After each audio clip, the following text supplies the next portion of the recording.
Untuk kali ini tidak ada kerja lapangan ataupun tidak keluar, alias diam bekerja di store.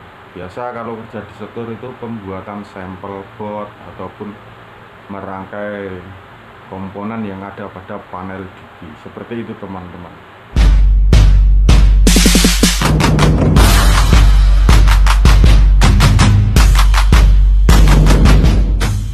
Assalamualaikum sahabat-sahabatku dari Sabang hingga Merauke.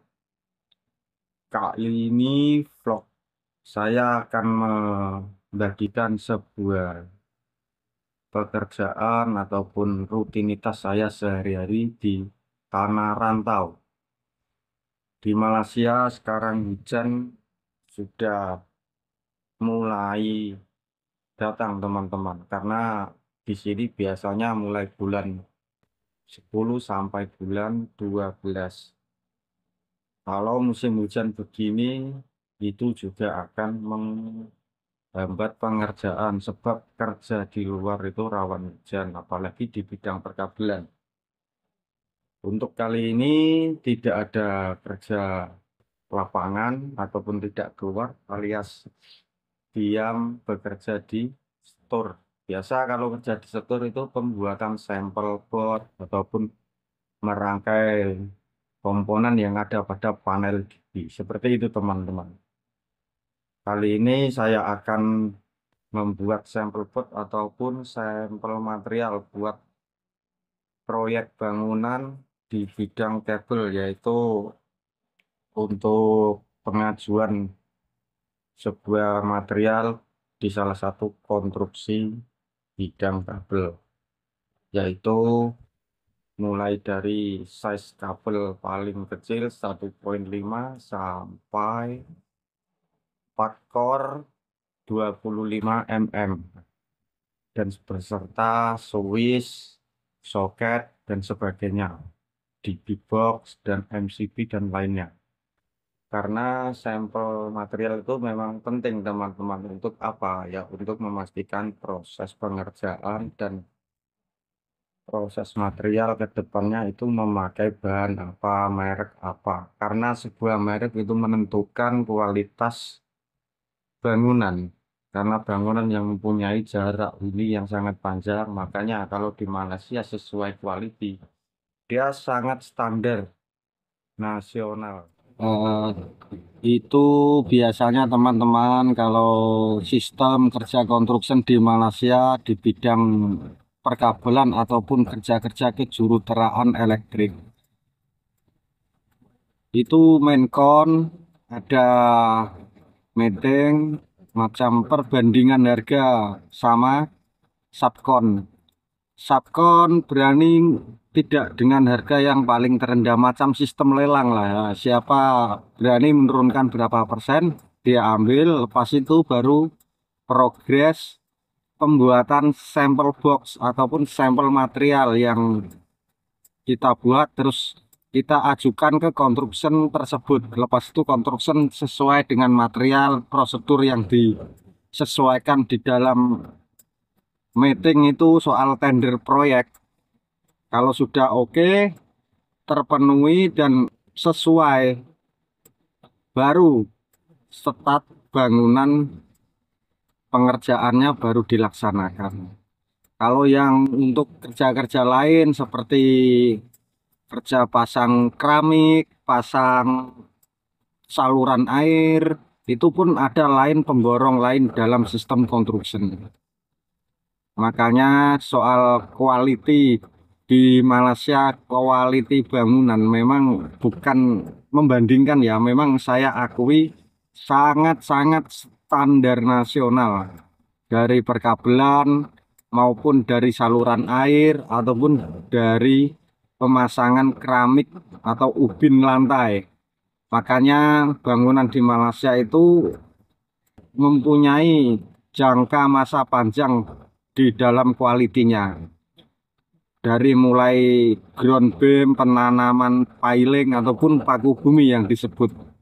Lepas itu barulah ada pengerjaan pengorek tanah buat saluran selokan pembuangan air dalam wastafel, toilet, dan saluran buat lampu bawah tanah. Itu yaitu saluran TNB atau yang di Indonesia disebut PLN, penanaman kabel. Jadi di Malaysia untuk saluran listrik itu jarang ada yang pakai tiang, rata-rata semuanya itu di dalam tanah untuk menghindari pembangunan yang tinggi-tinggi. Itu juga akan mempengaruhi kalau banyak kabel-kabel listrik yang dipasang secara sistem tiang. Alhamdulillah sahabat-sahabatku, penghantaran sampel material ataupun biasa disebut di Malaysia sampel box sudah sampai di kantor pusat construction tersebut yang tadi saya ceritakan. Kali ini saya tengah rehat dan satu kawan saya itu orang Cina pergi rehat makan. Saya ini tak pernah makan beli teman-teman, karena setiap hari bekerja selalu dibekali makan sama istri saya, karena istri saya juga ikut kerja di sini teman-teman. Kalau ngomong-ngomong soal bangunan di Malaysia, menurut saya lebih standar dibanding Indonesia, teruntuk untuk bangunan perumahan ya, ataupun untuk rumah pribadi.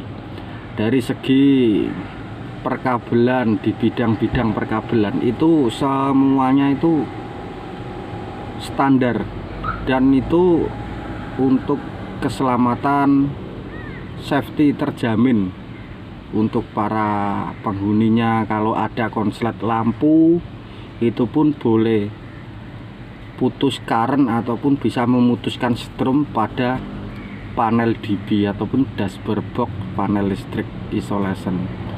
Makanya di sini semua saluran listrik kalau tidak disesuaikan standarnya tidak diberi kelulusan dari kerajaan Malaysia di dalam proses pengerjaan waktu start proyek itu. Makanya tadi saya mengantar sampel mulai dari size kabel, semua kabel yang dibutuhkan proyek itu, mulai size dan merek. Merek ini mempengaruhi teman-teman, karena saya sendiri bisa membedakan ya, kabel dari sini tanpa ada pembungkus apa-apapun, kalau di luar kena hujan, kena panas itu kulitnya itu tidak mudah rapuh ataupun cepat rosak lah. Kalau di Malaysia kabel yang saya bawa balik dulu itu lebih tahan lama, kualitasnya boleh diakui.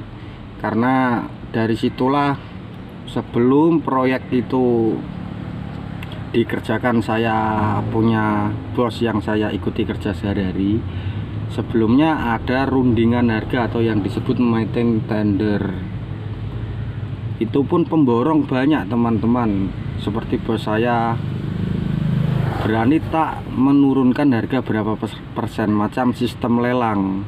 Kalau siapa yang berani harga paling rendah ya si tender boleh dia dapatkan. Lepas itu kita sudah dapatkan, kita sesuaikan apa yang dari konstruktor besarnya itu minta, bahan seperti apa, kabel size berapa, dan kualitinya seperti apa. Kita harus memberikan sampel material, sebab itu sampel material pun juga mempengaruhi kualiti kerja, karena bangunan memiliki jangka huni yang sangat panjang. Sebaiknya utamakanlah kualiti di bidang perkabelan terutamanya, sebab di sini kasus konslet kabel yang sampai habis membakar rumah itu kurang teman-teman, beda dengan yang di Indonesia. Kalau di Indonesia rumah terbakar itu kebanyakan gara-gara dari konsletnya arus listrik, sebab itu tidak standar nasional. Dari pihak PLN Indonesia saja, speedometer saja itu ada 3 kabel, live, neutral, sama out ataupun buat disebut biasa apa ya kalau di Indonesia, ground atau apalah. Nah dari situ cuma sampai di meteran saja turun.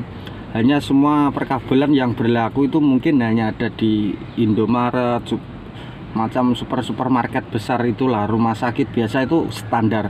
Tapi kalau untuk rumah memang jarang sekali teman-teman yang memakai standar sesuai kebutuhan lampu dan stop kotak dan peralatan rumah lain-lain lah. Makanya kadang ada petir sampai yang tersambar sampai habis kena TV, kena kulkas dan sebagainya. Ya dari situlah tidak ada buat ataupun untuk